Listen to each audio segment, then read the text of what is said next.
Doctor Pradeep Gupta, राष्ट्रीय अध्यक्ष, राष्ट्रवादी हिंदू शक्ति वाहिनी। क्या कहना चाहेंगे? आज आपने अजय राय के ऊपर मुकदमा कराया है, वो भी प्रदेश अध्यक्ष हैं कांग्रेस के। किन मुद्दों पे मुकदमा हुआ, किन धाराओं में हुआ? अभी विगत दिनों कांग्रेस के प्रदेश अध्यक्ष अजय राय द्वारा जी राफेल लड़ाकू विमान जी जो कि हमारे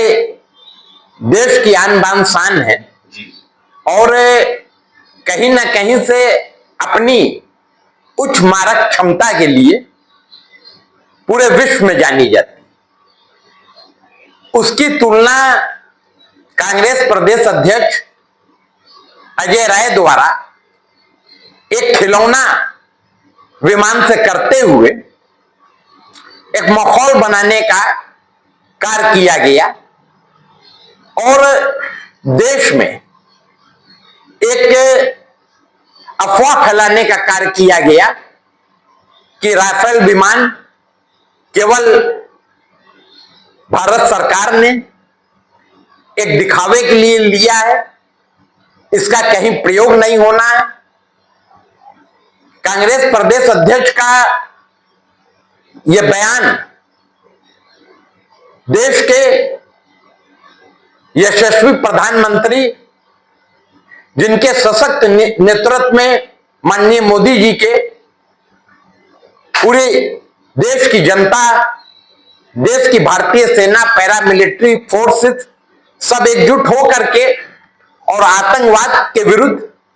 खड़ी है मुंहतोड़ जवाब देने के लिए, एक रणनीति बना करके ऑपरेशन की तैयारी हो रही है। और ऐसे समय में इस तरीके का आपत्तिजनक बयान देना देश में अफवाह फैलाना है, भ्रम फैलाना है, भारतीय सेना का मनोबल तोड़ना है। और सबसे खेदजनक बात यह है कि उनका यह बयान कहीं ना कहीं से शत्रु देश पाकिस्तान का मनोबल बढ़ाने वाला है और उनके इस बयान ने शत्रु देश पाकिस्तान में उनको हीरो बना दिया। पाकिस्तान की मीडिया ने उनकी वाहवाही की, तो इससे ये साबित होता है, इस बात की पुष्टि होती है कि अजय राय का यह बयान राष्ट्रहित में नहीं था, वर्तमान परिस्थितियों के अनुरूप नहीं था, देश की भारतीय सेना का मनोबल तोड़ने वाला था। तो उनके इस बयान के विरोध में राष्ट्रवादी हिंदू शक्ति वाहिनी द्वारा 7 अप्रैल 2025 को रात्रि में वाराणसी कमिश्नरेट के अंतर्गत थाना चेतगंज में एक मुकदमा पंजीकृत कराया गया, जिसमें प्रार्थना पत्र के माध्यम से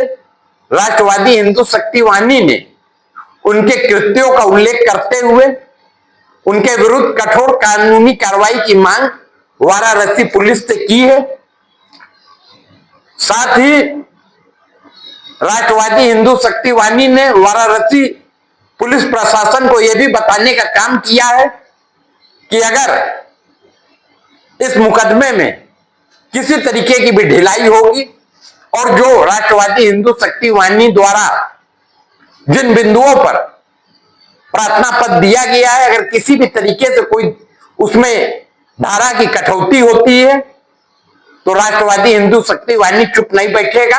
उसके लिए भी लड़ाई लड़ने का काम करेगा। क्योंकि इस तरीके के देशद्रोही बयान को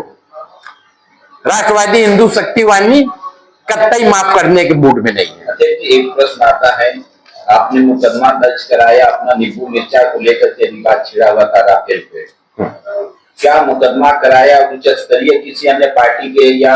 सत्ता दल के नेताओं का भी प्रभाव इसमें मुकदमा दर्ज कराने में रहा, या ये स्वयं प्रदीप गुप्ता जी और राष्ट्रवादी हिंदू शक्ति वाहिनी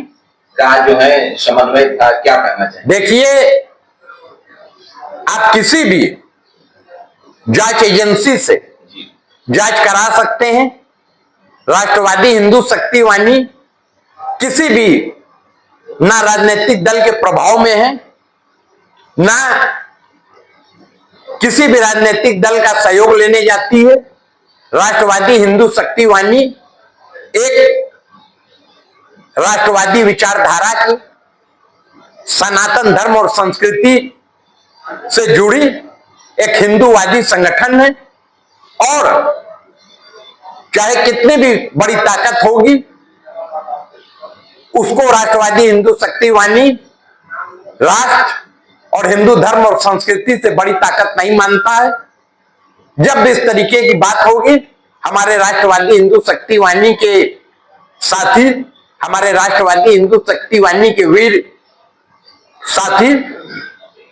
आर पार की लड़ाई लड़ने का काम करेंगे। कल भी हम लोग पूरी हमारी युवा मोर्चा की टीम थी, हमारे बगल में राष्ट्रवादी हिंदू शक्ति वाहिनी युवा मोर्चा के उत्तर प्रदेश अध्यक्ष जितेंद्र निषाद बंबू जी बैठे हैं, हमारे सामने युवा मोर्चा वाराणसी महानगर हिमांशु सिंह राजपूत जी बैठे हैं, मनीष सिंह रघुवंशी जी थे और तमाम हमारे साथी बड़े संख्या में थाने गए और हम लोगों ने तहरीर देने का काम किया। साथ ही यह भी बताने का काम किया था कि अगर 24 घंटे में हमारे आरोपों के आधार पर जो हम राष्ट्रवादी हिंदू शक्ति वाहिनी द्वारा दिया गया है, अगर मुकदमा पंजीकृत नहीं करता है तो हम लोग वाराणसी पुलिस कमिश्नर का घेराव करने का काम 24 घंटे बाद करेंगे।